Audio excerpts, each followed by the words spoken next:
ॐ नमः सिद्धेभ्यः। ॐ नमः सिद्धेभ्यः। ॐ नमः सिद्धेभ्यः। ओंकारं बिन्दुसंयुक्तं नित्यं ध्यायन्ति योगिनः। कामदं मोक्षदं चैव ओंकाराय नमो नमः। मंगलं भगवान् वीरो मंगलं गौतमो गणी मंगलं कुन्दकुन्दाद्यो जैनधर्मोऽस्तु मंगलम्। अज्ञानतिमिरान्धानां ज्ञानाञ्जनशलाकयः चक्षुरुन्मीलितं येन तस्मै श्रीगुरुवे नमः। मुक्तामुक्तैकरूपो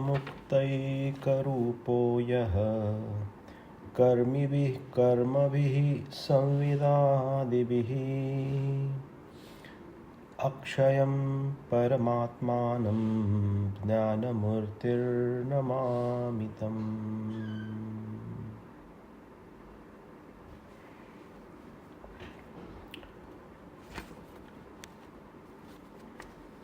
So last week we started the swadhyay of a new scripture, new granth called Swarup Sambodhan, written by Acharya Shri Akalankadev Swami.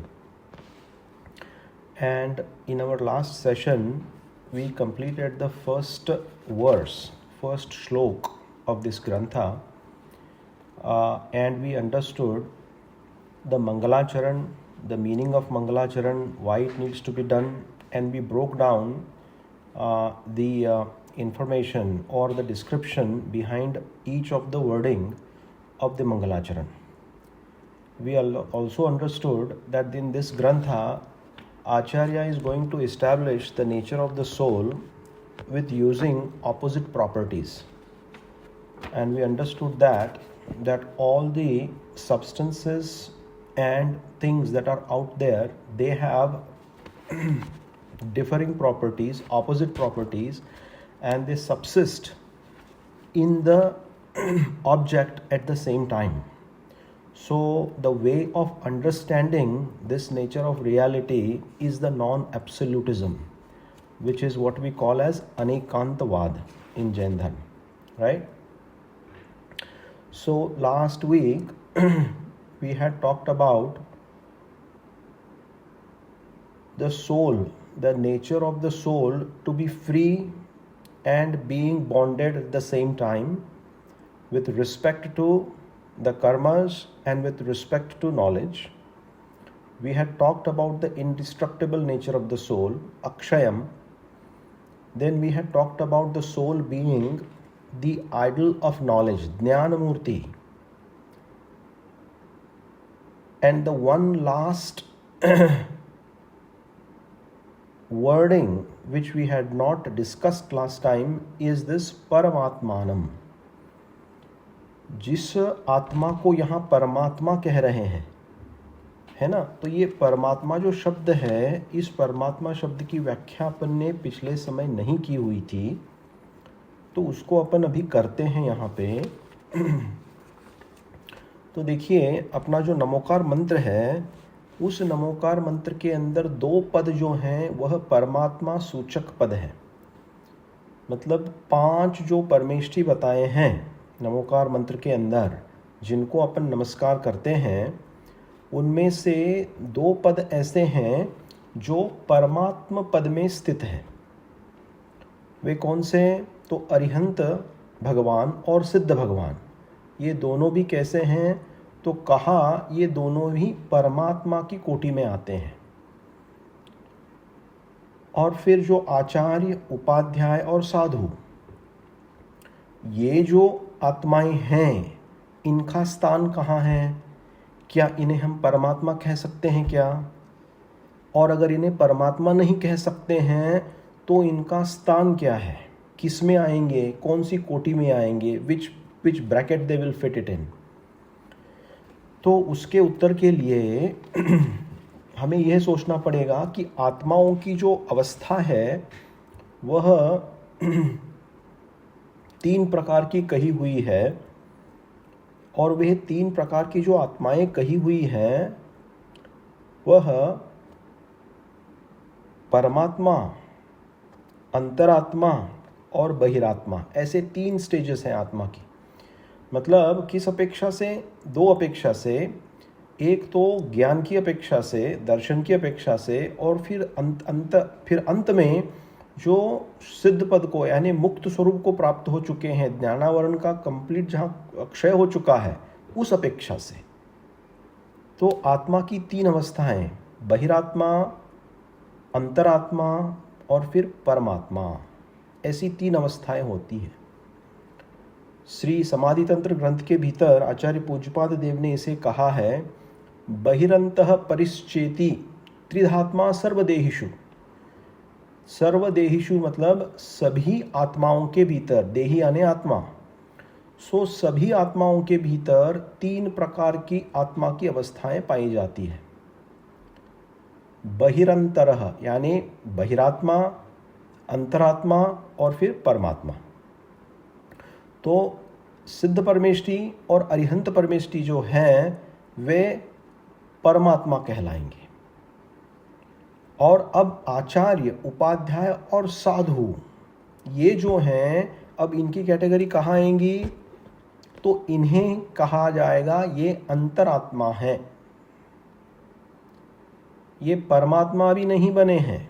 परमात्मा जब ये बन जाएंगे, अर्थात जब इन्हें केवल ज्ञान की प्राप्ति हो जाएगी, जब ये अरिहंत अवस्था को प्राप्त हो जाएंगे या फिर सिद्ध अवस्था को प्राप्त हो जाएंगे, तब ये परमात्मा कहलाएंगे। तो तब तक ये परमात्मा संज्ञा इन्हें नहीं मिलती है, इन्हें अंतरात्मा कहा जाता है। अब प्रश्न दूसरा उठता है कि आचार्य, उपाध्याय, साधु और फिर आरिका माता, ये ही अंतरात्मा है क्या? क्या कोई और अंतरात्मा हो सकता है क्या? अपन श्रावक हैं, क्या अपन अंतरात्मा कहला सकते हैं क्या? तो उसका उत्तर है, श्रावक भी अंतरात्मा हो सकता है। ये पद जो है मात्र मुनियों के लिए नहीं है। अंतरात्मा वह आत्मा है जिसे सम्यक दर्शन की प्राप्ति हो गई है, वह अंतरात्मा कहलाता है। तो वह अंतरात्मा जो है वो व्रत रहित अवस्था में 4थे गुणस्थान में भी हो सकता है। फिर वो कुछ व्रतों को ग्रहण करके जब वे श्रावक बन जाते हैं और फिर मोक्ष मार्ग में लग जाते हैं चारित्र की अपेक्षा से, तो भी वो अंतरात्मा कहलाएंगे। और 6वें गुणस्थानवर्ती जब वे मुनि वगैरह होते हैं, मतलब सकल संयम को जो धारण करते हैं, they adopt the complete austerities that are prescribed to a muni, then they are also called antaratma. मतलब ये अंतरात्मा के भेद बन जाएंगे। तो अंतरात्मा के 3 भेद बन गए वापस इसमें। कौन से? तो जघन्य रूप से 4th गुणस्थानवर्ती श्रावक, मध्यम रूप से 5th गुणस्थानवर्ती श्रावक, और फिर उत्कृष्ट रूप से मुनिराज और आरिका माता। मतलब अंतरात्मा जो हैं वह श्रावक भी हो सकते हैं, पर शर्त इतनी ही है कि उन्हें सम्यक दर्शन की प्राप्ति होनी चाहिए। सम्यक दर्शन की प्राप्ति जब जीव को हो जाती है तो वो अंतरात्म दशा को प्राप्त हो जाता है। और रही बात कौन सी? फिर बहिरात्मा। बहिरात्मा क्या है? तो जिन्हें अभी सम्यक दर्शन की प्राप्ति नहीं हुई है, तो उन सभी जीवों को बहिरात्मा के कैटेगरी में दिया हुआ है। और यहाँ पे अपने को जो उपदेश प्राप्त होता है वो यही है कि परमात्म पद को पाने के लिए जीव को अंतरात्म पद की प्राप्ति पहले करनी चाहिए। मतलब बहिरावस्थिता, मतलब जो बहिरात्मा है, बहिरात्मा अवस्था को त्याग करके प्रथम अंतरात्मा बना जाता है। और जब अंतरात्मा होते हैं तो फिर परमात्मा बनने का मार्ग अपने लिए खुलता है ना। तो इस प्रकार से आत्मा के 3 प्रकार के जो स्थान हैं वह आगम के भीतर कहे हुए हैं। तो इनमें पहले श्लोक के भीतर इन्होंने परमात्मा पद को नमस्कार किया हुआ है ना, ऐसा इसको समझना है। तो इस प्रकार से देखिए पहला श्लोक अभी अपना यहाँ खत्म होता है। तो इसके संबंध में किसी को कोई अगर प्रश्न है, कोई जिज्ञासा है तो 2 मिनट के लिए अपन कर सकते हैं before we move on to shloka number 2। If anybody has any questions from last week we can take couple of minutes to talk through. If not, then we can go on to the next shloka. Yeah, unless I have completely misunderstood, पता नहीं कहाँ मेरा ये link टूट रहा है। I don't think we did श्लोक 1 last time. Yes, we did. Yeah. अपने क्या है नहीं, आप अपने पूरा लिया था कि आपने हमको समझाया था कि रिसर्च अनेकवाद एंड साधवाद, देन मंगलाचरण की इम्पोर्टेंस की बिगनिंग में कभी कभी अपन बीच में और एंड में करते हैं, और आपने काफी ये आचार्य अक्लम देव की हिस्ट्री के बारे में समझाया था हमको। करेक्ट। और एक और चीज ये बताई थी कि वो जो मुनि एक वो उस नाम भूल रही हूँ, मैं देखूं कि जो लोग डिबेट कर सकते थे, वादी आचार्य। yes. तो we had led to all of this. I don't think we did श्लोक नंबर 1.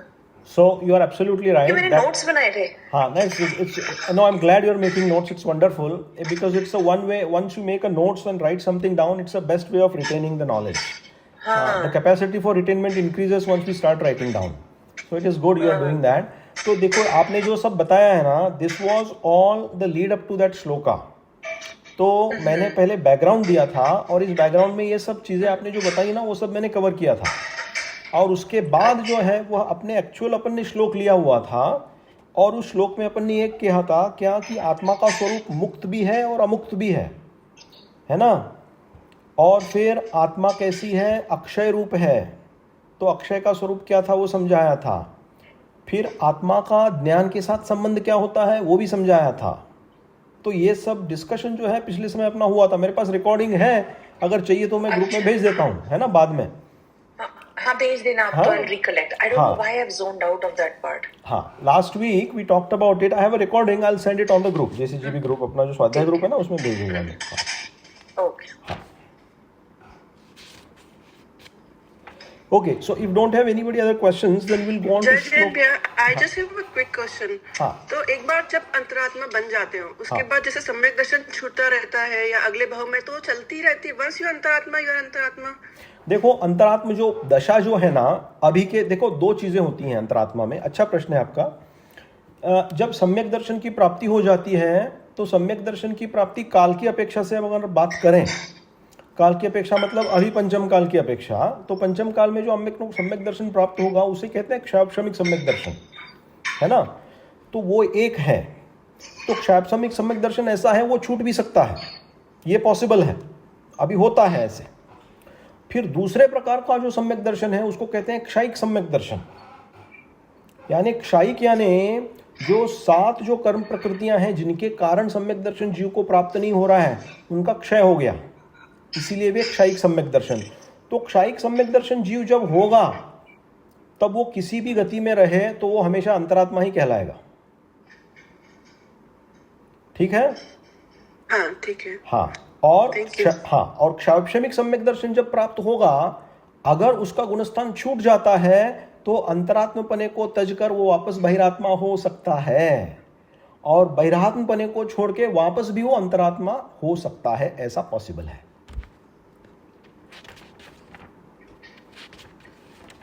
है ना, ऐसी बात है। धर्मवासी जो उपशमिक सम्यक दर्शन वाला होता है, हाँ, वो अंतरात्मा में आएंगे या वो बाहरी आत्मा में आएंगे? नहीं, अंतरात्मा में आएंगे वो अंतरात्मा में आएंगे। क्षापशमिक सम्यक दर्शन जिन्हें होता है वे अंतरात्मा कहलाएंगे वो।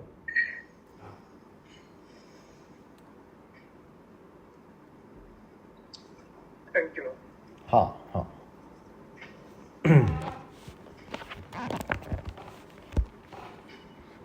चलिए, है ना। तो देखो ये ग्रंथ जो है ना बहुत गंभीर ग्रंथ है, छोटा ग्रंथ है, लेकिन जो आचार्य है ना बहुत बड़े ज्ञानी आचार्य रहे हैं। छोटी छोटी कारिकाओं के भीतर बहुत बड़ा सार इन्होंने भरा हुआ है। बहुत गंभीर ग्रंथ है, अच्छा है ग्रंथ बहुत। देखो अपन इसको समझने का अपन प्रयास करते हैं ऐसे ही, है ना। और इन्होंने हर एक श्लोक के भीतर जैसे मैंने कहा कि जो वस्तु में विरुद्ध धर्म होते हैं उन विरुद्ध धर्मों का कथन करके वो सापेक्ष रूप से सिद्ध करने का प्रयास करते हैं। So they will try to establish the opposite properties in a substance, okay, and prove the existence of it. तो अभी पहले श्लोक से मंगलाचरण से लेके 10वें श्लोक तक, जैसे पिछली बार मैंने कहा था, आत्मा के स्वरूप का कथन यहाँ हो रहा है। तो आत्मा के स्वरूप का कथन जो है वो अनेक कांतात्मक दृष्टिकोण से सिद्ध किया जा रहा है कि ये आत्मा जैन दर्शन के अनुसार से कैसी है। According to the Jain precepts and the Jain philosophy, what is the nature of the soul. क्योंकि देखो आत्मा का सद्भाव जो है वह मात्र जैन दर्शन में नहीं है, वैदिक सिद्धांतों के भीतर भी आत्मा का सद्भाव माना है। फिर दो सिद्धांत ऐसे हैं, चार्वाक मत और फिर बुद्ध सिद्धांत। बुद्धों के भीतर आत्मा को क्षणिकवाद में आना है और उनको माना हुआ है कि वो अक्षय रूप नहीं होता। लेकिन बाकी के जो वैदिक मत हैं, और वैदिक मतों में भी अनेक मत हो गए हैं, है ना, तो उसमें अपन इतना डीप जाएंगे नहीं। लेकिन वैदिक मतों में कौन से मत हैं, तो वैशेषिक मत हैं, मीमांसक मत हैं, उसके बाद सांख्य मत हैं, द्वैत मत हैं, अद्वैत मत हैं, द्वैताद्वैत मत हैं, ऐसे बहुत मत हैं। उनके अंदर भी बहुत आचार्यों की परंपरा रही, ऋषि मुनि रहे, और उन्होंने अलग अलग ढंग से जो है व्याख्यान वगैरह सब किया है। लेकिन उनके भीतर आत्मा का सद्भाव मानते हुए भी अपने जैन दर्शन के भीतर आत्मा का सद्भाव जो माना हुआ है, उसके प्रॉपर्टीज और जो लक्षण माने हुए हैं वो इन मतों से अलग माने हुए हैं। जैसे अक्षय रूप आत्मा को बताया पहली श्लोक के भीतर, तो देखो चार्वाक मत और बुद्ध मत का जो है वहां पे खंडन किया, क्योंकि उन्हें चार्वाक मत तो आत्मा का अस्तित्व मानते नहीं है। मतलब क्या मानते हैं कि ये जो आत्मा है वो पंच भूतों से बनी हुई है, तो जब शरीर समाप्त हो जाएगा तो आत्मा समाप्त हो जाएगी, ऐसा चार्वाक मत का कहना था। फिर बुद्ध मत जो होता है, वो बुद्ध मत के अंदर जब शरीर का अस्तित्व समाप्त हो जाता है तो वो कहते हैं आत्मा शून्य हो जाती है। तो ये सब जो दर्शन है, ये दर्शन अपने को ग्रहण में नहीं है, क्योंकि जैन सिद्धांत इनको नहीं मानता है। तो उसके डिटेल में अपन नहीं जाएंगे। तो अपन ये समझने का प्रयास करेंगे कि इस ग्रंथ के भीतर दूसरे ग्रंथों को, दूसरे दर्शनों को सामने रखते हुए आचार्यों ने जैन दर्शन में आत्मा को कैसे सिद्ध किया हुआ है, उसका स्वरूप क्या बताया है। यद्यपि अपने द्रव्य संग्रह में भी जाना था, है ना, द्रव्य संग्रह में भी अलग अलग लक्षण बताए थे आत्मा के, क्या क्या लक्षण हैं, तो उस अपेक्षा से वहां समझाया था। तो अभी भी यहाँ पे जो प्रयास हो रहा है वो वही हो रहा है कि वही आत्मा के जैन दर्शन के भीतर जो लक्षण प्रस्तुत किए वो क्या क्या हैं। तो इस प्रकार से पहली जो कारिका थी मंगलाचरण, उस मंगलाचरण से ही इन्होंने इसमें शुरुआत की हुई है।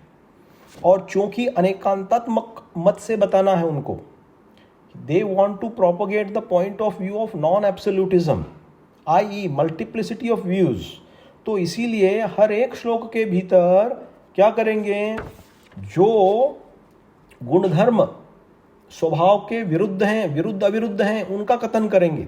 जैसे पहले श्लोक में कहा आत्मा मुक्त भी है अमुक्त भी है, तो फिर समझाया मुक्त कैसे है और अमुक्त कैसे है ना, अपन ने समझा। अभी वैसे ही अभी दूसरे श्लोक के भीतर अपन चले जाते हैं, आज का विषय वहां लेते हैं अपन। तो आपको मैंने जो PDF भेजा था उसका you have to turn to page 74 of the document, है ना। If you want to follow the shloka itself, then you have to go to page 74 of the shastra of the PDF। हाँ, और जो PDF का जो पेज है वो 84 है ना। तो उसको अपन, आपको अगर जाना है, देखना है श्लोक, तो आप वहां देख सकते हैं श्लोक जो मैं पढ़ने वाला हूं अभी।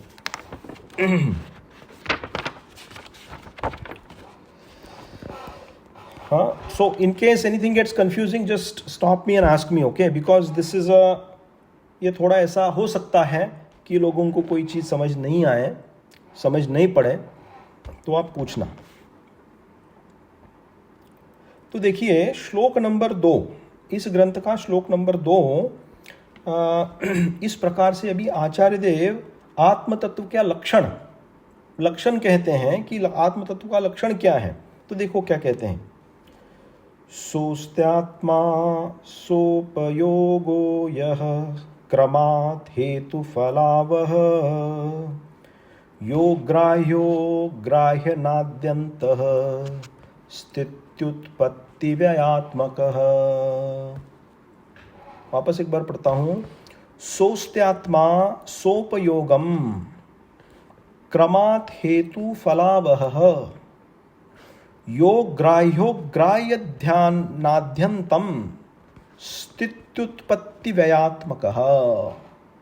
देखो यहाँ पे आचार्य भगवान की न्यायिक स्वभावी आत्म तत्व कैसा है, ऐसा प्रश्न पूछने पर, यहाँ प्रश्न पूछने पर उत्तर देते हैं कि आत्मा कैसी है। अब यहाँ पे जो भी निरूपण किया गया है वह निरूपण पहली बार नहीं हुआ है। अनेक ग्रंथों के प्रथमानुयोग, चरणानुयोग, द्रव्यानुयोग, इन सभी ग्रंथों के भीतर अलग अलग दृष्टिकोण से यहाँ पे आत्मा का ये जो लक्षण जो बताया है, क्वालिटीज़, प्रॉपर्टीज़ जो बताई हुई हैं, वो सब आई हुई हैं, है ना। तो देखिए अपन यहाँ पे अपन समझने का प्रयास करते हैं कि आत्मा कैसी हैं। तो यहाँ पे आचार्य देव कहते हैं सो अस्ति आत्मा, आत्मा अस्ति रूप है। सो पहली क्वालिटी बताई, आत्मा अस्ति रूप है। सोस्त्यात्मा, सो अस्ति आत्मा, आत्मा होती है, अर्थात आत्मा का एग्जिस्टेंस पाया जाता है। हाँ, फिर कहा सोपयोगम, सोपयोगम सह उपयोगो, ये उपयोग से सहित होता है। उपयोग ये दूसरा शब्द आया, ठीक है। अभी इसको प्रैक्टिकल बेसिस पे अपन समझते हैं, उपयोग का अर्थ वगैरह क्या है, हर एक चीज़ का अर्थ क्या है। हाँ, उपयोग से सहित है, उपयोग से युक्त हैं, ऐसा दूसरा विशेषण यहाँ पे दिया, लक्षण दिया आत्मा का। फिर कहते हैं क्रमात् हेतु फलावह, क्रम रूप से आत्मा कैसी है, तो कहते हैं कारण रूप है। हेतु का अर्थ यहाँ कारण भी होता है, कारण रूप है। फलावह, फल रूप भी है, अर्थात कार्य रूप भी है। क्या कहा अभी, आत्मा सतरूप है, मतलब क्या होती है, फिर उपयोग रूप है, फिर कैसी है, हेतु रूप अर्थात कारण रूप, और कार्य रूप, चार बता दिए पहली लाइन में। फिर कहते हैं यो ग्राह्यो ग्राह्य नाद्यंतः, ये आत्मा और कैसी है, तो कहते हैं यह आत्मा ग्राह्य स्वरूप है। और क्या है, अग्राह्य स्वरूप है। देखो पहले क्या कहा, मुक्त है अमुक्त है, अब कह रहे हैं ग्राह्य है अग्राह्य है। Opposite properties subsisting in the object at the same time. तो ग्राह्य भी है आत्मा और अग्राह्य भी है। ग्राह्य अग्राह्य क्या है अपन समझते हैं।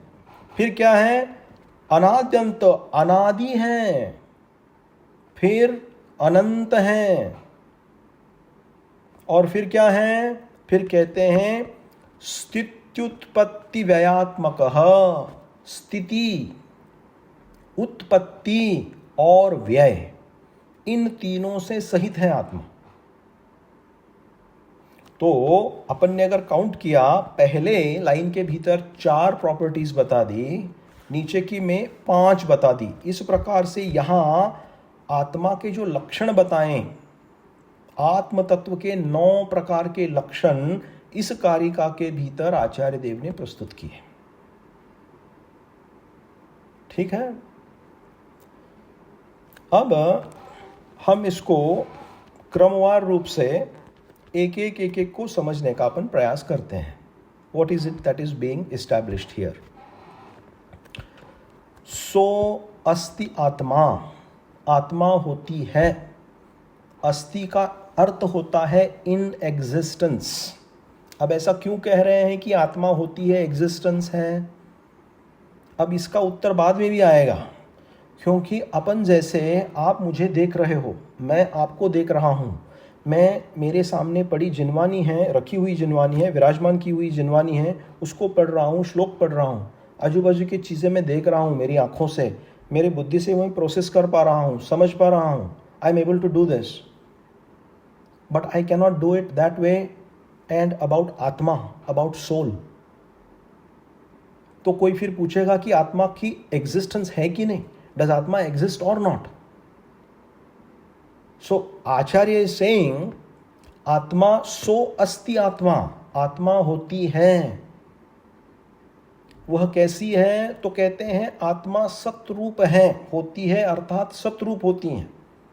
सत मीन्स इन एग्जिस्टेंस। तत्वार्थ सूत्र के भीतर इसी की व्याख्या आचार्य उमा स्वामी महाराज ने वहां पे की हुई है। क्या? द्रव्य का लक्षण क्या है? द्रव्य कितने हैं? 6 द्रव्य है ना, अपने को सभी को पता है। हाँ, जीव द्रव्य, फिर पुद्गल, फिर आकाश, फिर काल, फिर धर्म और अधर्म, है ना, 6 द्रव्य हैं। तो इन 6 द्रव्यों का लक्षण क्या कहा? तत्वार्थ सूत्र जी के भीतर कहा सद्रव्य लक्षणम। द्रव्य उसे ही कहते हैं जो सत रूप है।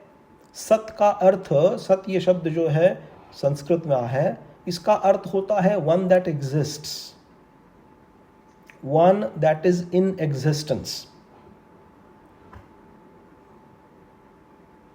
अब सत की परिभाषा वापस कहेंगे कि सत किसे कहते हैं? One that is in existence, okay, सद्रव्य लक्षणम। और फिर बाद में तत्वार्थ सूत्र में कहते हैं अंतिम में क्या कि उत्पाद वे द्रव्य युक्तम सत। सत किसे कहेंगे? तो आचार्य देव कहते हैं स्थिति व्युत्पत्ति व्ययात्मक। जैसे यहाँ पे कहा स्थिति उत्पत्ति व्यय होता है उसे सतरूप कहते हैं, उसको बाद में समझते हैं अपन। तो उसी प्रकार से उस अर्थ से यहाँ कह रहे हैं कि आत्मा का एग्जिस्टेंस है, हमें दिखती नहीं है, इसलिए ऐसा मत मानो कि आत्मा नहीं है, या फिर ऐसा मत सोचो कि ये सब शरीर दिख रहा है, बाकी का रूप दिख रहा है तो इतना ही है, अब मैं चला जाऊंगा तो सब चला जाएगा। ऐसा नहीं है आत्मा का स्वरूप। आत्मा का स्वरूप आत्मा होती है। इसका अर्थ क्या हुआ?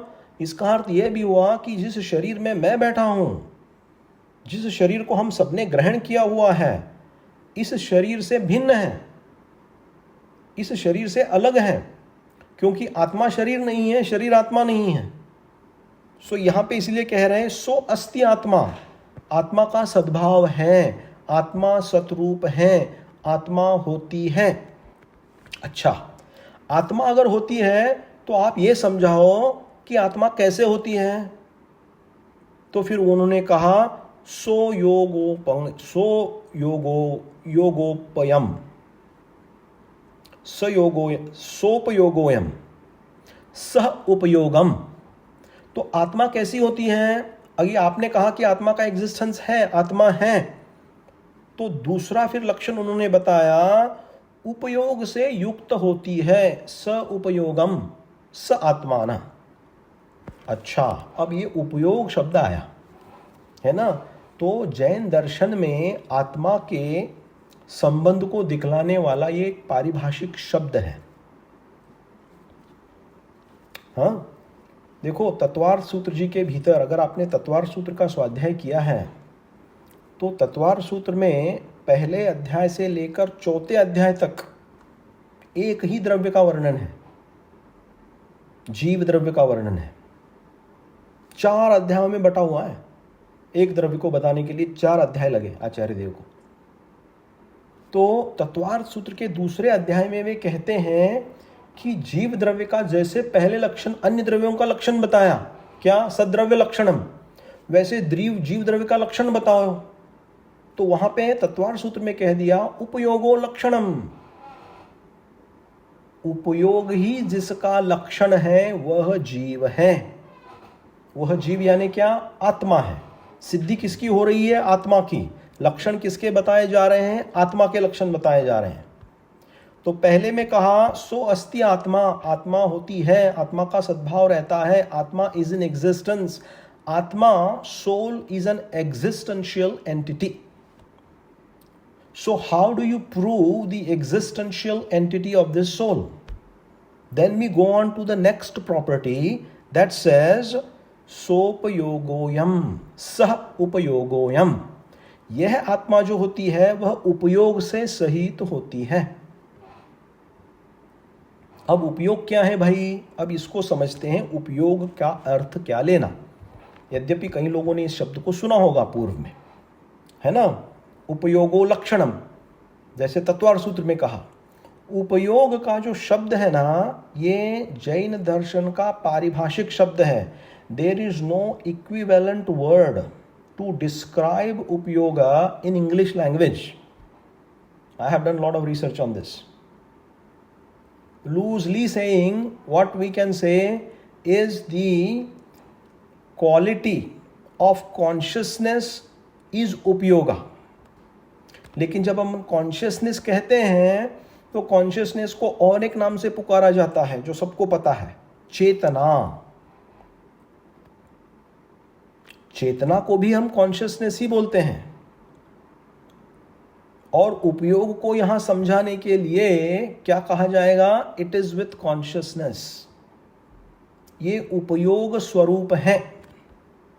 अच्छा, अगर ये उपयोग स्वरूप है तो उपयोग क्या है, तो तत्वार्थ सूत्र की जो टीका है सर्वार्थ सिद्धि ग्रंथ, उस ग्रंथ के भीतर आचार्य पूज्यपाद देव ने कहा कि जो बहिरंग और अंतरंग निमित्त के मिलने पर चैतन्य के अनुसार रूप से परिणमन करता है सो उपयोग। अगर ये थोड़ा कठिन हो रहा है तो बताना, जस्ट लेट मी नो। क्या कहा, उभय निमित्त वशाद्यात् उत्पद्यमान चैतन्यानुविधायी परिणाम स उपयोग। अंतरंग और बहिरंग कारण के मिलने पर आत्मा के अंतर जो चैतन्यानुसारी परिणाम की उत्पत्ति होती है वही उपयोग है। मतलब क्या समझें, परिभाषा तो आपने बता दी। How does it apply to us, how do we understand this, how do we process this. तो देखो, ये उपयोग शब्द जो है 6 द्रव्यों में, 6 द्रव्यों का लक्षण क्या बताया, सद्द्रव्य लक्षणम। ये सभी द्रव्यों को लगेगा, पुद्गल को भी लगेगा, धर्म द्रव्य, अधर्म द्रव्य, काल द्रव्य, सबको लगेगा। लेकिन उपयोगो लक्षणम की जो प्रॉपर्टी है, चैतन्य की जो प्रॉपर्टी है, वो मात्र जीव द्रव्य में घटित होगी। तो this is the singular, the most singular important feature of atma, of the soul property, of the soul entity. तो उपयोग का अर्थ क्या कहा कि जिसमें चेतना रूपी शक्ति पाई जाती है वह उपयोग। उपयोग का दूसरा अर्थ यही है जिनके पास चेतना रूप शक्ति है और उस चेतना रूप शक्ति का परिणमन होता है। परिणमन अर्थात क्या, ट्रांसफॉर्मेशन होता है, जिससे कार्य की सिद्धि हो जाती है, वह है उपयोग। इसको कहा उपयोग। और ये उपयोग जो है मात्र जीव द्रव्य में ही पाया जाता है, बाकी के द्रव्यों में नहीं पाया जाएगा। बाकी के द्रव्य भी सतरूप हैं, जैसे आत्मा सतरूप है वैसे बाकी के द्रव्य भी सतरूप हैं। लेकिन उपयोग रूप जो कहा यहाँ पे, सोपयोगोयम सह उपयोगम, ये जो क्वालिटी है ये मात्र आत्मा के भीतर ही पाई जाएगी। अब ये जो 2 क्वालिटी हैं ये 2 प्रकार की कही हैं परिणमन की अपेक्षा से, दर्शनोपयोग और ज्ञानोपयोग। आपने सुना होगा, पहले पढ़ा होगा, है ना, स्वाध्याय के भीतर भी किसी से सुना होगा। तो पहले उसको अपन थोड़ा बाजू में रखते हैं, है ना। उपयोग जो है वो 2 प्रकार का होता है। ये जो है ये थोड़ा इसको बाजू में रखते हैं और उसके पहले अपन ये समझते हैं कि ये जो उपयोग है वह समझने की अपेक्षा से भी 2 प्रकार का है। अभी ध्यान से सुनना, क्या कहा, समझने की अपेक्षा से 2 प्रकार का है। क्या है, तो कहते हैं एक लब्धि रूप उपयोग और दूसरा होता है उपयोग रूप उपयोग, अर्थात क्रिया रूप उपयोग। ये 2 उपयोग कहे हुए हैं। जब तक ये दोनों नहीं होते हैं हम कुछ समझ नहीं पाते हैं।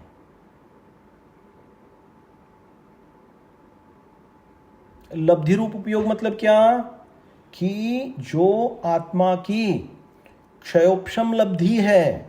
क्षयोपशम मतलब क्या? देखो, इस आत्मा के अंदर ज्ञानावर्णीय दर्शनावर्णीय अष्ट कर्मों का क्या है? प्रगाढ़ बंधन है। तो ज्ञानावर्णीय दर्शनावर्णीय कर्म के प्रगाढ़ बंधन के कारण वह चीजों को जान नहीं पाता, समझ नहीं पाता। लेकिन जब उसकी लब्धि बढ़ जाती है, क्षयोपशम रूप लब्धि बढ़ जाती है, तब वह जानने का मुख्य कारण बन जाता है। इसको कहते हैं लब्धि रूप उपयोग। लब्धि रूप। और दूसरा उपयोग रूप मतलब क्या? उपयोग रूप मतलब जो प्रवृत्ति रूप जो क्रिया होती है जानने के लिए। जैसे यहाँ पे बैठे जिनवानी जी को देखा, जिनवानी जी में पढ़ रहे हैं, समझ रहे हैं, तो ये क्या है? ये उपयोग रूप है, उपयोग। लेकिन ऐसा करने के लिए क्षयोपशम लब्धि की प्राप्ति चाहिए। अगर क्षयोपशम लब्धि की प्राप्ति नहीं है तो दर्शनोपयोग ज्ञानोपयोग दोनों होते हुए भी काम नहीं आते। मतलब कैसे समझे इसको? तो देखो, अभी हम जो है ना पंचेंद्रिय सदनी जीव हैं। हमारे पास मन है, we have mind, and mind has a great potential. The greatness of having a mind among all the living beings is we are able to decide what is good, what is bad, what is right, what is wrong, what is dharma, what is adharma, what is truth and what is a lie. Meaning, mind has the power of discrimination. Discrimination as in deciding what is good, what is right. मतलब जिसको विवेक जो कहते हैं अपन, वो मन से उत्पन्न होता है। तो अपने पास वो अभी है, लेकिन इस मन को उपयोग को कार्य कराने में कौन कारण बन रहा है? मुख्य कारण। तो यहां पे कह रहे हैं उपयोग में जो लब्धि रूप उपयोग है। तत्वार सूत्र जी के भीतर बाद में ये सब आया है बाय द वे। मतलब उपयोगो लक्षणम सद्रव्य लक्षणम, ये सब कहने के पश्चात में उन्होंने वहां पे भी सूत्र दिए हैं। लब्धि और उपयोग रूप भावेंद्रिय भी दो होती हैं, लब्धुपयोगो भावेंद्रियम, ऐसे सूत्र आए हैं वहां पे तत्वार सूत्र जी के भीतर। तो ये बेस सिमिलर है सभी। तो यहां पे वो लब्धि रूप उपयोग अपने पास हैं, इसीलिए अपन ये जान पा रहे हैं। आज मैं पढ़ पा रहा हूं, मैं समझ पा रहा हूं, आपको समझा पा रहा हूं, आप समझ पा रहे हैं, ये आपकी क्षयोपशम लब्धि है। अगर आपके क्षयोपशम लब्धि आपके पास नहीं होगी तो आप इस चीज को समझ नहीं पाओगे। जैसे अभी हमने कुछ चीज अपने सामने आई, अपने पास आंखें हैं, हम देख रहे हैं। तो हम देख क्यों रहे हैं? क्योंकि देखो, आत्मा के पास मुख्य रूप से क्षयोपशम लब्धि उपलब्ध है। फिर क्षयोपशम लब्धि को लेकर वह आंखों के सहारे भावेंद्रियों को लेकर, आंखों का उपकरण लेकर वो कुछ चीज को देखने की कोशिश कर रहा है। ये उसका उपयोग रूप परिणमन हो गया। तो अगर ये दोनों सब साथ में मिलते हैं तो देखना होगा, फिर प्रोसेसिंग होगा, फिर ये समझ पाएंगे ये व्यक्ति कौन है, काला है, गोरा है, मोटा है, छोटा है, बड़ा है, वॉट एवर द केसेस। और किसी भी ऑब्जेक्ट को आप देख रहे हो तो जैन दर्शन के अनुसार से ये जो देखना सब हो रहा है, ये कौन कर रहा है? ये शरीर नहीं कर रहा है, ये कर रहा है आत्मा, स अस्ति आत्मा।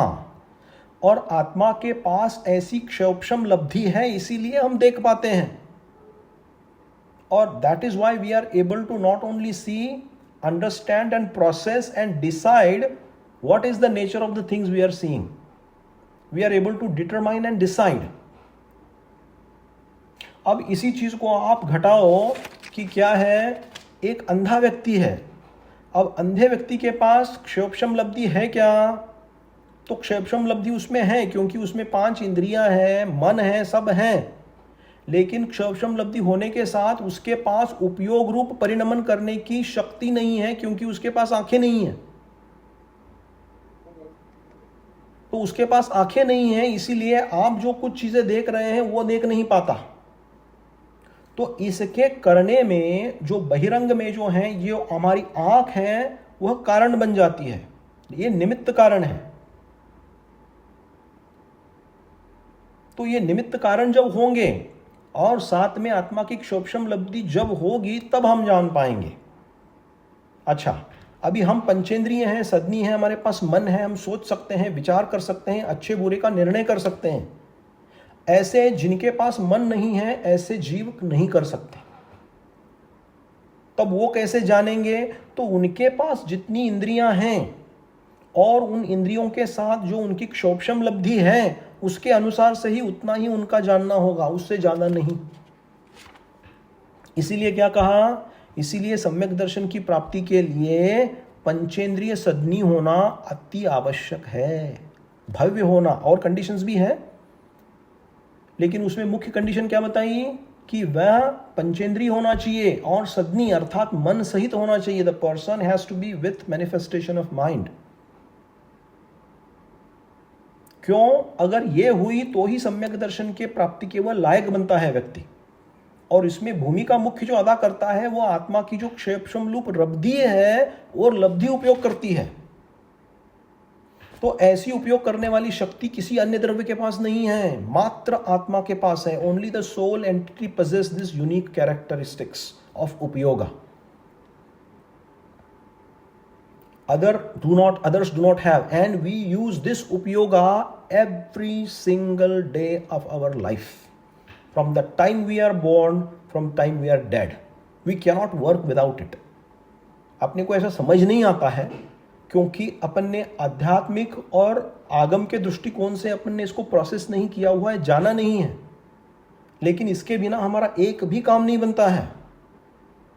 हम जो कुछ भी जीवन के भीतर करते हैं, समझते हैं, पढ़ते हैं, पढ़ाई करते हैं, काम में प्रगति करते हैं, पैसा कमाते हैं, अपने परिवार से प्रेम पाते हैं, उनको प्रेम देते हैं, उनके इमोशंस को समझ पाते हैं, दूसरे परिवार के लिए काम कर पाते हैं, जो कुछ भी हम कर रहे हैं ये सब उपयोग का फल है। मतलब उपयोग है इसीलिए अपना सब हो रहा है। अब बहुत बार ऐसा होता है कि कई चीजें अपन समझ नहीं पाते, तो उतना अपना क्षोभशम नहीं है इसलिए हम समझ नहीं पाते। अब देखो, सबकी श्रेणियां मनुष्यों की, all the human beings, they are born in different circumstances, to different families, in different conditions, with different set of circumstances. So not everybody's condition is equal. So everybody's ability to grasp, understand, process and retain is different. And that capacity depends on what I am talking about here in उपयोग. ये जो लब्धि रूप उपयोग और परिणमन रूप उपयोग है, इसका जितना जिसका स्ट्रांग होगा वह जितना ज्यादा परसीव करके, अंडरस्टैंड करके एनालाइज कर पाएगा। आई बात समझ में? ऐसा उपयोग को समझना है, ऐसा उपयोग का प्रैक्टिकल एप्लीकेशन है समझने के लिए अपने लिए। बिकॉज उपयोग इज अ सिद्धांतिक कॉन्सेप्ट, और सिद्धांतिक कॉन्सेप्ट में आप ऐसे इसको लागू करोगे तो आप समझ पाओगे कि उपयोग का अर्थ क्या है। तो अपन क्या बोलते हैं, अरे आज मेरा उपयोग नहीं लग रहा है, मेरा उपयोग नहीं लग रहा है। उपयोग मतलब ध्यान, वहां पे ध्यान लगता है, बोले ध्यान नहीं लग रहा है, ध्यान नहीं, उपयोग नहीं लग रहा है। क्यों नहीं लग रहा है? क्योंकि मन में विकल्प बहुत है। तो हम जो हैं उपयोग के बिना एक सेकंड भी नहीं रह सकते। We cannot be without this consciousness, this Chetna, this उपयोग, even for a minutest of the second. मतलब निगोदिया जीव, लब्ध पर्याप्तक निगोदिया जीव जो एक अंतर मुहूर्त में ही, एक समय में भी 8-10 बार मरता है, उसके पास भी यह लब्धि रूप उपयोग होता है। मतलब जीव जो है इस उपयोग के बिना रहता ही नहीं है। इसको तादात्म्य संबंध कहा हुआ है। मतलब ये जीव का क्या है, this is the most singular quality of the जीवा, ऑफ द सोल एंटिटी। और उसका उपयोग जो है हम रोज करते हैं, रोज उठ के अभी जो कर रहे हैं यही है उपयोग ही है। अपना उपयोग कहाँ लगा है? अभी स्वाध्याय में लगा है अपना उपयोग। मैं समझा रहा हूं, बोल रहा हूं, आप सुन रहे हैं, अपन श्लोक पढ़ रहे हैं। ये लब्धि रूप क्षोभशम के कारण और बहिरंग इंद्रियां जो अपने को प्राप्त हैं, इनके कारण उपयोग का अपन उपयोग कर रहे हैं। तो यही आत्मा का लक्षण है।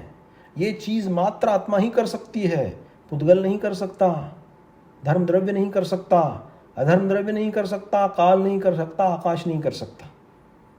मात्र जीव द्रव्य अर्थात मात्र सोल मात्र जीव द्रव्य, मात्र आत्मा ही इसके पास ये क्वालिटीज पाई जाती हैं। तो ये उपयोग रूप। अब ये समझने के पश्चात फिर अपन समझते हैं कि दूसरी अपेक्षा से, यानी परिणमन की अपेक्षा से उपयोग कितने प्रकार का है। तो फिर कहा 2 प्रकार का है, ज्ञानोपयोग और दर्शनोपयोग। आपने इसको सुना होगा, है ना। फिर ज्ञान और दर्शन रूप ऐसा उपयोग होता है, और दोनों को मिला के फिर क्या होता है, अपना प्रोसेसिंग चलता है। Processing meaning everything that goes around in the universe around us, whatever we are perceiving, thinking, understanding, responding, analyzing, processing, retaining, turning out the output, thinking out, all of this is possible because of this upayoga. And it is the most singular faculty or the quality of the soul entity. ऐसा उपयोग को समझना है।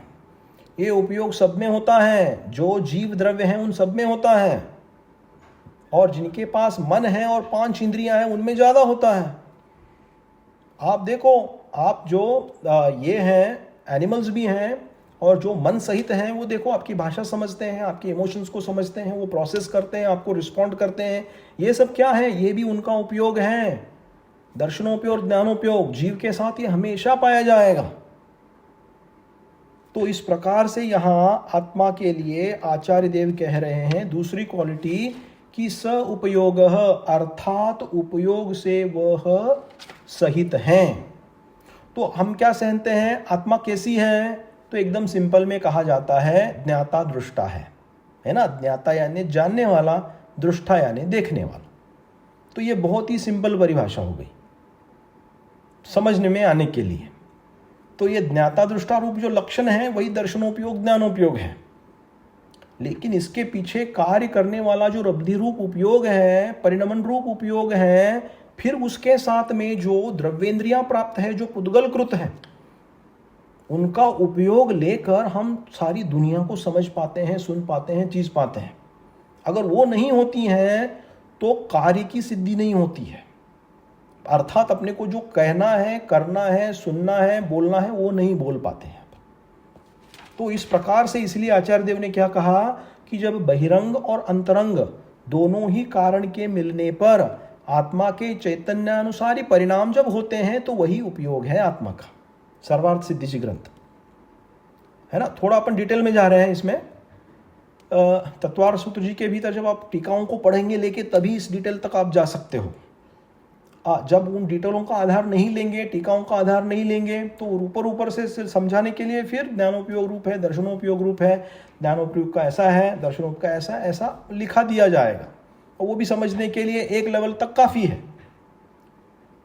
लेकिन अब अपन detail में जब जाते हैं तो अपने को ये समझता है कि भाई समझ इसीलिए रहे हैं हम, देख इसीलिए रहे हैं कि आंखें इसीलिए नहीं देख रहे हैं हम, आंखें तो मात्र निमित्त हैं। हम देख इसीलिए रहे हैं क्योंकि आत्मा में ऐसी उपादान शक्ति है, एक क्षोभशम रूप लब्धि है, उस लब्धि का उपयोग है। हम सुन पा रहे हैं, हम मीटिंग्स में जा पा रहे हैं, बड़े बड़े काम कर रहे हैं, we are able to solve and understand complex problems of science, math and whatever else that people are dealing with. All of this is what? This is all the application of upayoga. ये उपयोग का वहाँ पे प्रयोग किया गया है, और ये प्रयोग मात्र आत्मद्रव्य से ही शक्य है, अन्य से नहीं है, है ना। तो इस प्रकार से आत्मा कैसी है, तो कहते हैं सतरूप है, उपयोग रूप है, 2। फिर कैसा, फिर कहते हैं क्रमा हेतुत फलावह, क्रम से हेतु रूप है अर्थात कारण रूप है, और कार्य रूप है। कारण रूप, कार्य रूप मतलब क्या। कारण रूप means the soul entity is the causal agent. Causal agent means once because of which the activity or the result takes place, once that is a cause. So soul entity is a causal agent. वो क्या है, कारण है, कारण रूप है, और क्या है, कार्य रूप भी है, अर्थात the bearer of the effect. So it is both the causal agent as well as the effect agent. और द रिजल्ट एजेंट। तो दोनों ही यहाँ पे आत्मा के भीतर ग्रहण किया हुआ है कि आत्मा कारण रूप भी है और कार्य रूप भी है। तो इसको कैसे समझे, कारण रूप और कार्य रूप कैसे हैं आत्मा? तो देखो अभी के ही एग्जाम्पल में अपन ने जो किया, क्या कि दुनिया भर की इतनी सारी काम जो जीव करता है वह दर्शनोपयोग, ज्ञानोपयोग, उपयोग के कारण करता है। तो उपयोग के कारण करता है, अर्थात इसका कारण कौन है, उपादान कारण कौन है, मुख्य कारण कौन है? तो जीव आत्म तत्व है। तो जीव आत्म तत्व के पास ऐसी क्षोभम लब्धि है, इसीलिए वह कर पाता है। उसमें अगर वो क्वालिटी नहीं होती तो वो कर ही नहीं पाता।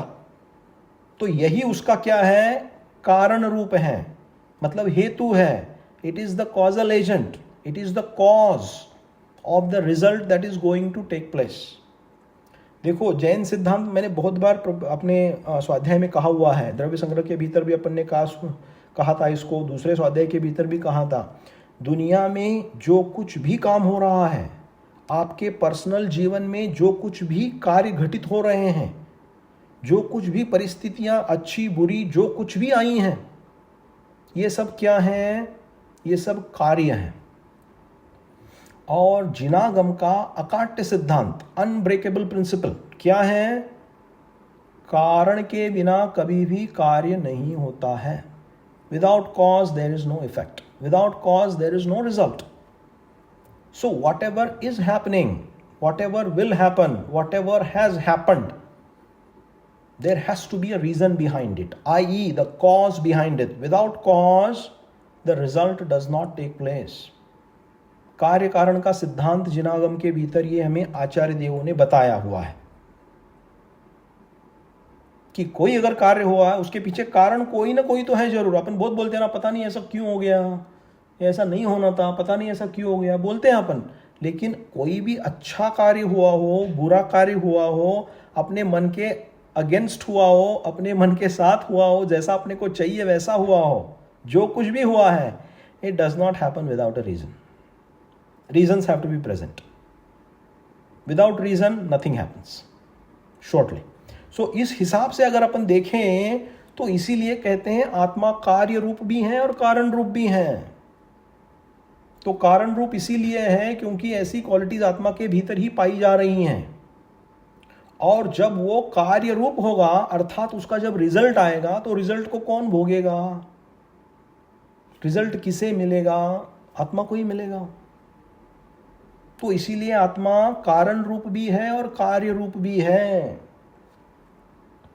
कारण रूप, कार्य रूप। अभी देखो अपन ये स्वाध्याय कर रहे हैं, स्वाध्याय करके यहाँ जिनवानी अपने सामने हैं, तो अपन श्लोकों को समझ रहे हैं, श्लोकों का अर्थ कर रहे हैं, अर्थ करके उसको समीचीन रूप से समझने का, समझाने का प्रयत्न अपन कर रहे हैं। तो ये क्या है? ये आत्मा के जो उपलब्धि जो है, जो लब्धि रूप उपयोग है, उसका उपयोग करके अपन समझ रहे हैं। अर्थात ये क्या है? कारण रूप है। और इसका मीनिंग व्यवस्थित रूप से जब हम समझ पाएंगे तो हमने कहा कि ये कार्य रूप है, मतलब कार्य हो गया, मतलब इसका रिजल्ट हमें मिल गया। तो यही एग्जाम्पल आप दुनिया में हर जगह फिट कर सकते हैं। कार्य कारण, इसे कार्य कारण व्यवस्था बोलते हैं। तो ये हर समय दुनिया के भीतर सब जगह घटित हो रहा है। It is happening every instance, every second. Cause and effect relationship, ये कार्य कारण व्यवस्था बोलते हैं इसको। ये सब जगह हो रहा है। अपन क्या है, सोचते नहीं हैं। देखो, we are so busy, right? We get up in the morning, we have so many things to do, people have to run to the offices, people have to do other things, all of the stuff, there are so many things happening in a day. It's crazy, but all of this is happening without upyog, nothing can happen. Without karan karya roop parinam, nothing can happen. क्योंकि आत्मा में ऐसी शक्ति है जिस शक्ति के कारण ये सब चीजें आत्मा कर पा रही है। तो यही आत्मा का सतपना है। हाँ बोलिए। So Munis, when they go into trance mode, right? What are they doing there? They're not interacting with the external world, right? Yes. So how do you correlate that with what you just said about upyogita and karya and all that stuff? Yeah. So देखो, in that case, it is little bit different. The examples that we took are such that we are able to correlate to those examples and understand them. Okay? Now when we take this and apply in the context of spirituality, how we apply this is the munis who are called yogis. Not all munis are yogis. Yogis are those who have achieved a superlative status of meditation, who are in a superlative phase of meditation, are called yogis actually in the Agam. So for them, when they are in their meditation, in that meditation they themselves are the reasons of meditation, and they themselves are the result of the fruits they are going to get out of that meditation. It is all completely an internalized process. तो समयसार जी के भीतर Are they doing karya, you think? हाँ, Are they doing the cause and effect thing? they are absolutely doing it. बस अपने को देखो, कार्य जो होता है ना, 3 चीजों से होता है, मन, वचन और काय से, है ना। और इसी को योग कहा है तत्वार सूत्र के भीतर। अपने को क्या है, वचन से और काय से, मतलब अर्थात body and our speech, right, mind, body, speech.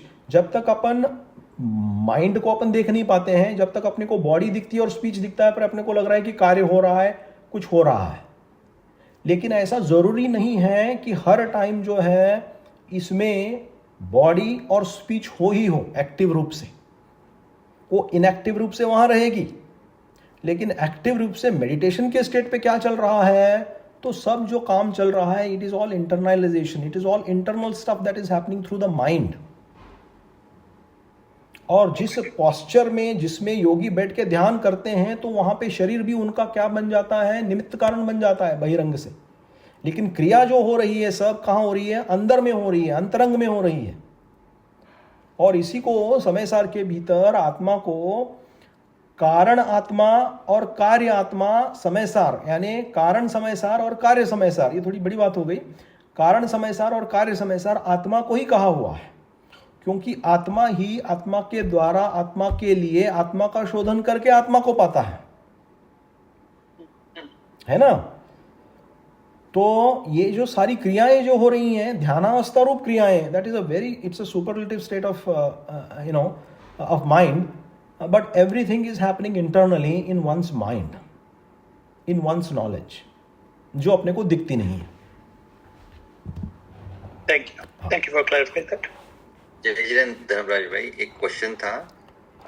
एक आत्मा जो सिद्ध रूप में है अभी, उस आत्मा के लिए उपयोग I am trying to imagine कैसे होगा, क्योंकि आपने जो डेफिनेशन कहा था कि वो अंतरंग और बहिरंग के कारण से, मगर वहां एक भी अंग नहीं है, राइट।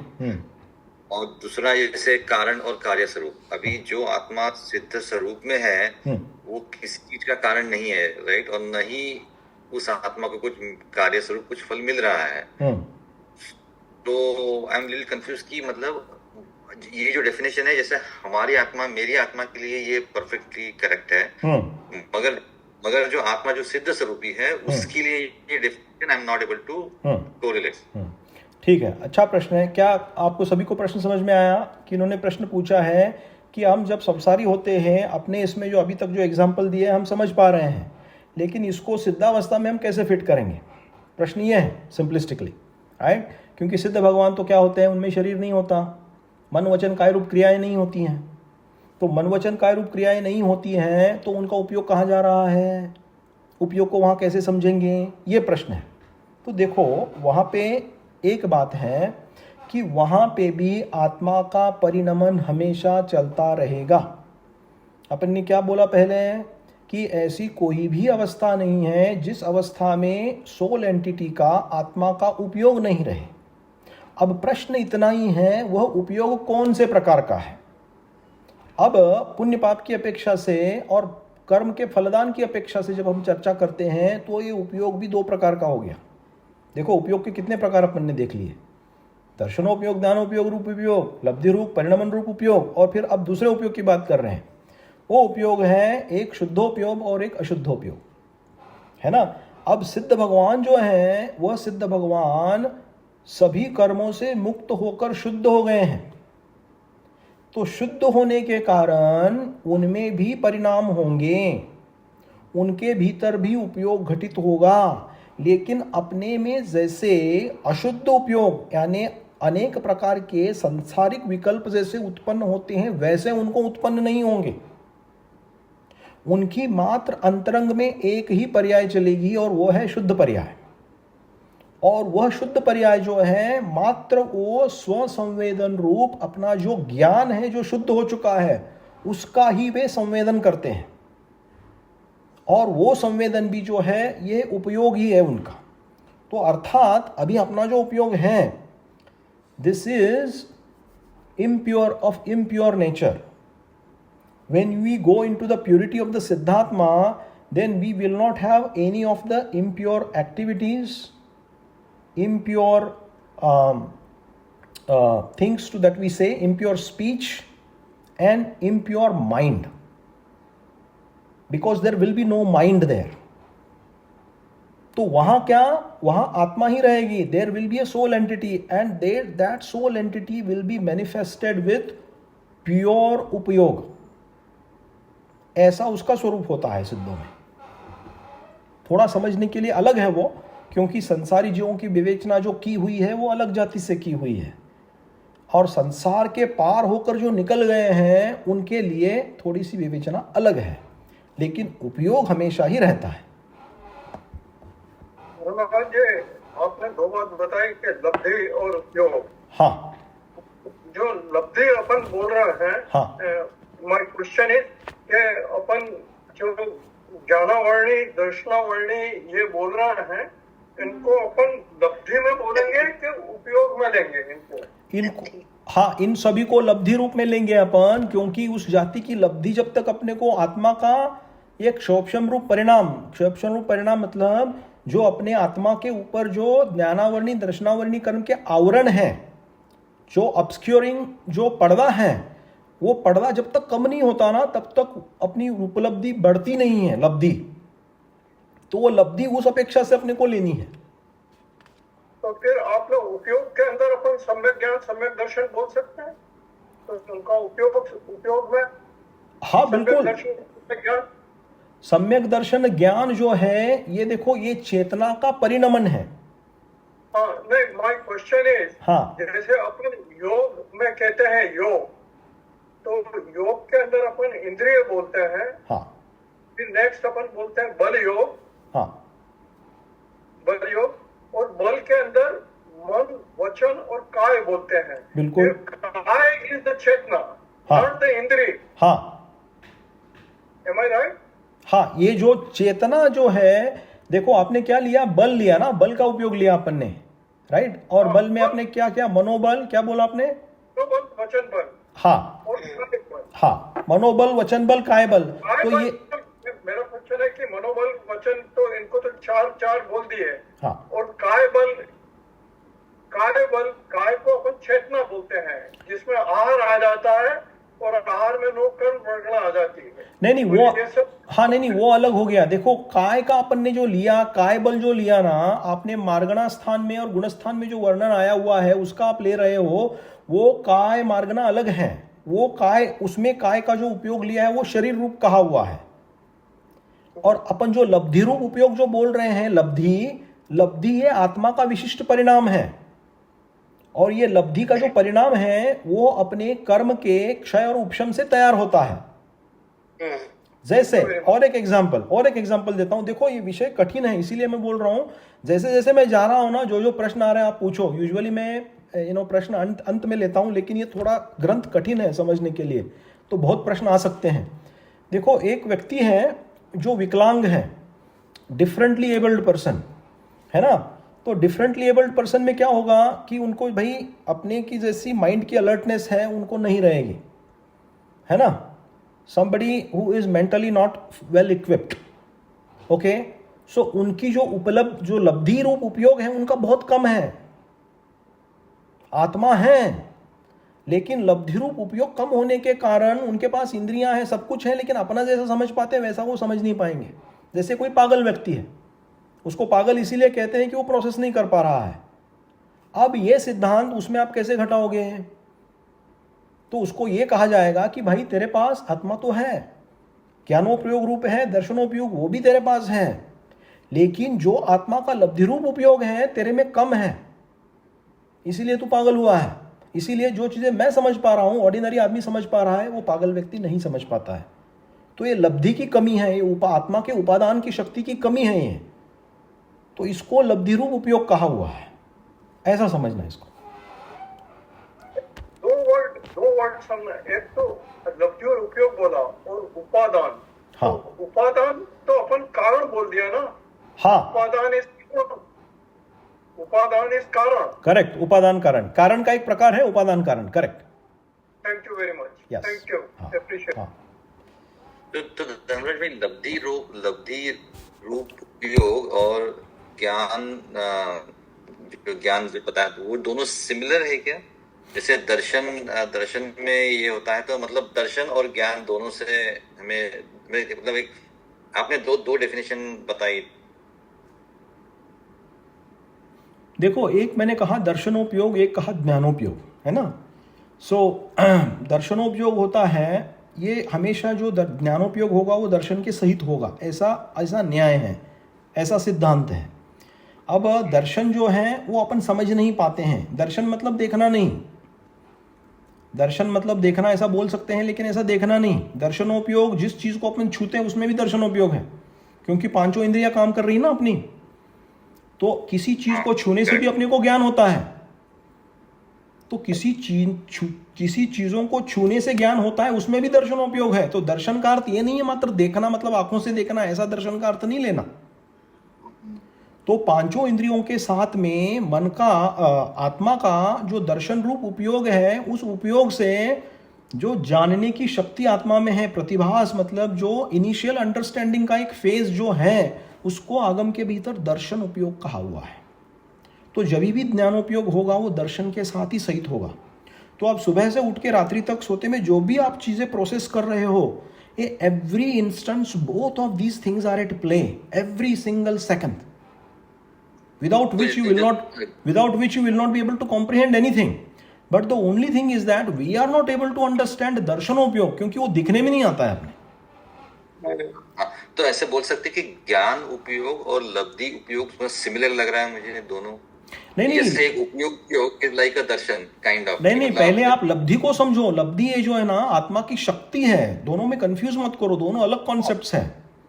देखो, मैंने इस चीज को इसलिए आज लिया, लोगों को दर्शनोपयोग ज्ञानोपयोग पता है, जो स्वाध्याय करने वाले लोग हैं उन्होंने इन शब्दों को सुन के रखा है कि आत्मा के उपयोग होते हैं, उपयोग में दर्शनोपयोग होता है, ज्ञानोपयोग होता है, ये समझ, ये उनको पता है। लेकिन उसके पीछे काम करने वाला जो लब्धि रूप उपयोग है जीव का, जो तत्वार सूत्र जी के भीतर आया है, लब्धुपयोगो भावेंद्रियम सूत्र है, आप पढ़ सकते हैं उसको।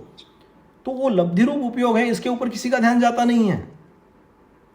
तो वो लब्धि अलग है, और उसके बाद फिर उस लब्धि से उत्पन्न होने वाला दर्शनोज्ञानोपयोग अलग है, ऐसा समझना। Dharmaraj, we are out of time, so we'll follow up on this in the next session. See, time just slipped by. It's we went over time today. It was good. Yeah, thank you. तो अभी देखिए, यहाँ पे अपना जो दूसरा श्लोक है ना, देखो इस श्लोक के मात्र अपन ने यहाँ पे 9 लक्षण बताए हैं। तो अपन ने आज सतरूप, उपयोग रूप, कारण रूप और कार्य रूप, 4 जो लक्षण हैं, इन 4 लक्षणों का अपन ने स्वाध्याय किया है ना। तो अगले समय में अपन जो है बचे हुए हैं ना, उसका अपन करते हैं, है ना। चलिए, तो प्रश्नोत्तर तो अभी हो ही गया है, तो प्रश्नोत्तर का अलग फिर समय अब नहीं रखेंगे अभी, तो अपन जिनवन की स्तुति करते हैं। ठीक है, किसी को कोई प्रश्न है अभी भी?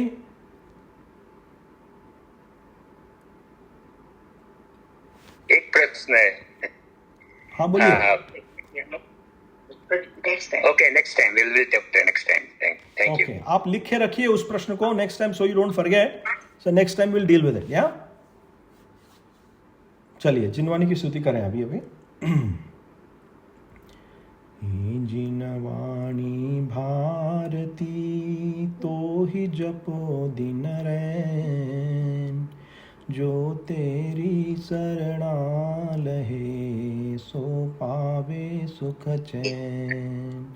जावाणी के ज्ञान से सूझे लोकालोक, सोवाणी मस्तक नमो सदा देत हूँ धो। बोलिए द्वादशांग स्वरूपी जिनवाणी सरस्वती माता की